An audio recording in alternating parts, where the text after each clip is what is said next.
बशीर चौधरी हमारे साथ मौजूद रहिएगा। पेशावर से रिजवान यूसुफ जई हमें ज्वाइन कर रहे हैं, उनसे जानेंगे। रिजवान यूसुफ जई, पेशावर की जोनल रुबैत हिलाल कमेटी के इजलास की तफसील बताइएगा।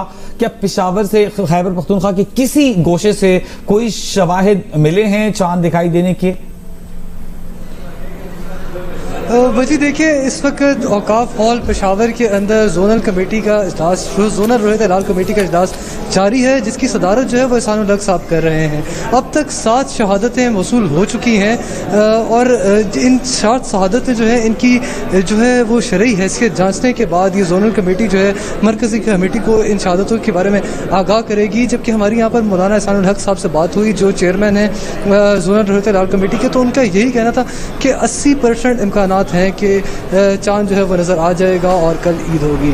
जी ठीक है। रिजवान यूसुफ से हमें बता रहे थे यहाँ पर भी इजलास इस वक्त जारी है और 80% यहाँ पर इम्कानात हैं कि चांद नजर आ जाएगा। ताहम जो इस्लामाबाद से हमें बता रहे थे आसिफ बशीर चौधरी, उनका कहना था कि चांद नजर आने के इम्कानात बहुत कम हैं। मुफ्ती मोहम्मद इब्राहिम कादरी ने सक्खर में बताया है कि सक्खर में शव्वाल का चांद नजर नहीं आया।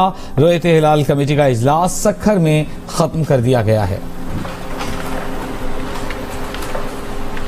और अब जियो हेडलाइंस।